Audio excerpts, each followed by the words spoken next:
Hi everyone. So as promised, I just wanted to share with you the scheduling overview that I had hoped to share with you live today.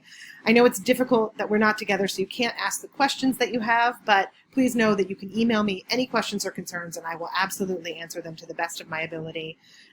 Things, as you know, guidance that we are receiving, it's still changing. So there is the possibility that some of the things shared in this schedule may change a bit.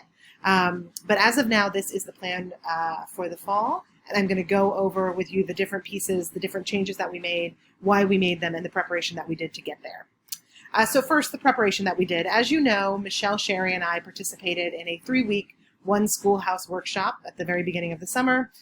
This was a workshop on hybrid learning. It was excellent. I know many of you know some of the different pieces that were shared with us in that workshop by the work you've done with Michelle and her team this summer, getting ready for the start of the school year. Michelle really focused on the distance learning portion of that and the Veracross portion of that, what we share with students online. And I focused more on the live class sessions and building the live schedule for the fall.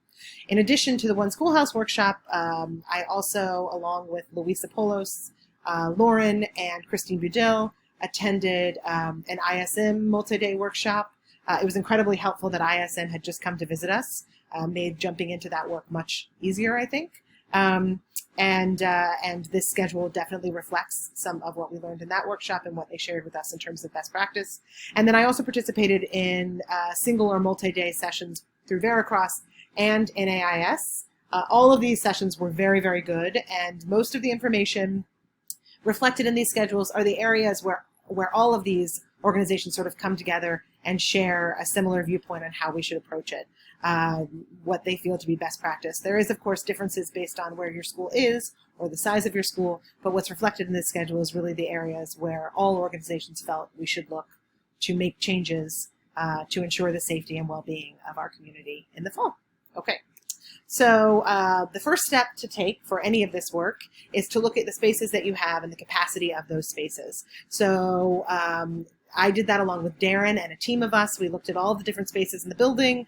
Darren did measurements for every single space. We also added some additional classroom spaces that we hadn't been using as classrooms before, but we have now outfitted them to serve as classrooms. We looked at the square footage of every single one of those spaces with the hopes of maintaining the ideal distance, which is 6 feet between each person in a classroom space.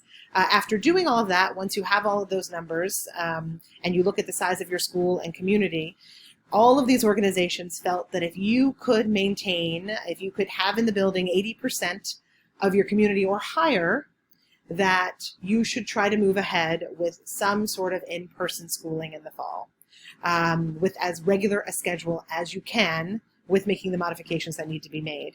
And we actually can fit 100% of our community and maintain the social distancing guidelines of 6 feet. We can do that with 100% of our community using these additional classroom spaces that we have added. So we felt very confident moving into the school year with a day-to-day schedule planned.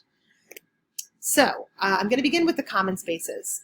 Hallways, stairwells. Stairwells will largely be directional next year, which means one stairwell will be an up stairwell and the other will be a down stairwell.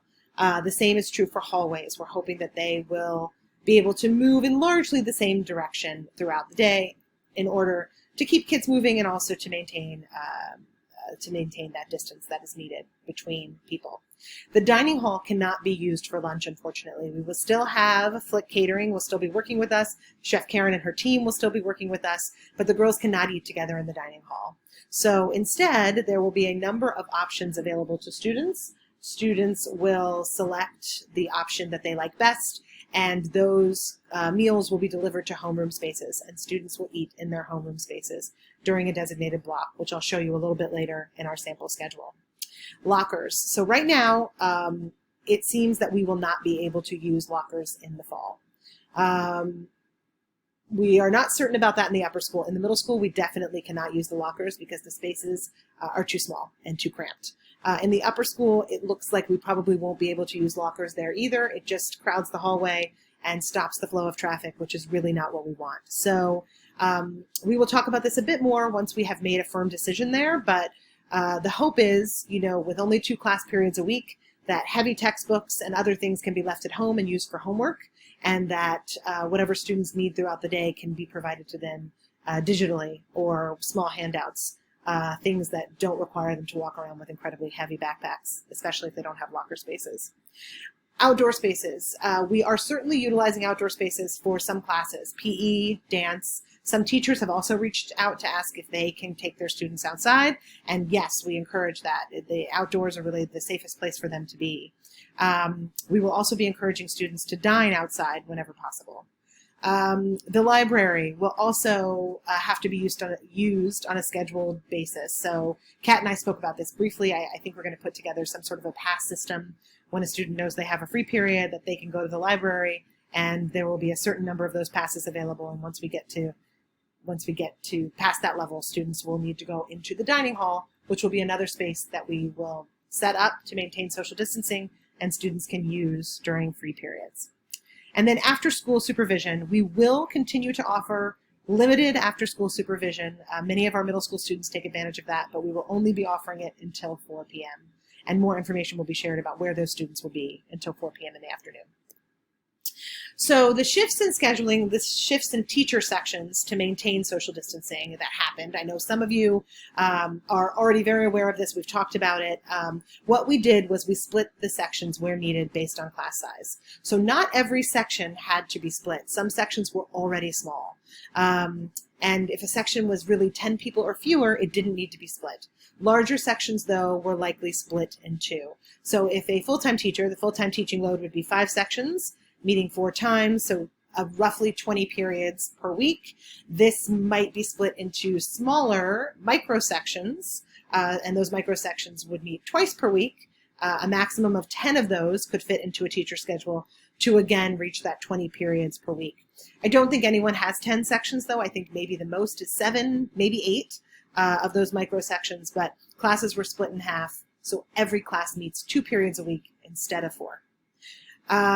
So teachers maintain that same number of teaching periods throughout the week, or close to it, and the same number of students, but there's the shift in the actual sections. There's additional sections, but no additional students and no additional teaching time. Each section has an average of 8 to 13 students. Some classroom spaces demand that those sections are smaller, and some classroom spaces demand that they're slightly bigger. Really varies depending on the classrooms that you're scheduled to teach in. So we also really want to minimize movement in the building whenever possible, just to minimize exposure to other groups that they don't need to see throughout the day. So to minimize exposure and student movement throughout the building, classrooms were scheduled where possible based on grade level. So for example, on the 2nd floor, there are a number of classrooms that are junior classrooms, only used by, or mostly used by juniors. And they will still, of course, have to go other places when necessary, like the art room or the science labs, but they kind of stay on their floor or their classroom space wherever possible. And the younger girls really can work within those homeroom spaces for a majority of the day. Their schedules are quite similar to one another, and it makes scheduling them in certain spaces easier than it does for the older girls. So homeroom versus advisory. You'll see on the sample schedules that I'm going to share that homeroom is listed quite a bit. For the grades 10 to 12, the older students really are they're maintaining their advisor groups as they stand now. We haven't shifted any advisor groups. Their homeroom space is just their advisor space that is scheduled to them. It just may be bigger than their advisor space was last year to maintain social distancing. We are calling it their homeroom, though, because they will come there first period in the morning. They will leave from there in the evening, and they will eat their lunches there. Grades 5 through 9 really are working on more of a traditional homeroom model.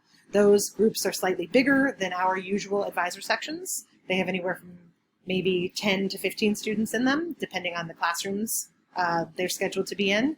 And they stay with that group or cohort as much as possible throughout the day, shifting, of course, for things like math and language and arts electives and things like that. But on the whole, those younger grades have similar schedules, so we're able to schedule them by homeroom. The older grades have very unique schedules, so they are scheduled more by hall or area rather than room, specific room. So as I said before, all students have assigned entry locations in school. So based on grade level, some students will be assigned to come in through the mansion door or the front door. There are a couple of different entry points for students. And once a student comes to that entry point, they will have to do a wellness check where their temperature will be taken and they'll be checked in. Once that happens and they're cleared, they go directly to that homeroom space that I mentioned before, and they stay there until their first class. We are staggering arrival times for students, so we've asked that middle school students arrive between 7:30 and 8, and upper school students between 8 and 8:30, just to minimize numbers coming through those entries. Students will be dismissed from that same location, and those will be assigned to them at the start of the year, and they will maintain them. Unless something significant changes, they will maintain them. And as I said before, students will also have lunch in those homeroom locations most days. Wednesdays will be our deep cleaning day. So teachers and students will be working, but they'll be working from home. Everyone must come out of the building for a deep cleaning. And I'll share a little bit more on that when I show you the sample schedule. Some live sessions will be prioritized that day, but really things like APs maybe and virtual labs that can't happen at other times just due to the length of them. But on the whole, work on Wednesdays will be asynchronous, and teachers will have office hours and check-ins with students. So here is a sample schedule. This is obviously not how it will look when you get your Veracross schedule. This is one that I created that I think is very pretty. But just to give you an overview, I talked before about Wednesday being open. This will be a bit more scheduled based on the grade levels that you teach and the classes that you teach, but it is a day when we will not be in the building. So this schedule really just focuses on the live teaching time. So you will see each of the blocks here is an hour in length. And there's no passing time noted. That is because there's that 10-minute buffer, 5 minutes at the start of the period and 5 minutes at the end, on top of the traditional 50-minute period, to ensure that we can stagger class start and end times. So students will, some students will leave their first period class at 9:25 and some will leave at 9:30, which means they will arrive at their second class at 9:30 or 9:35.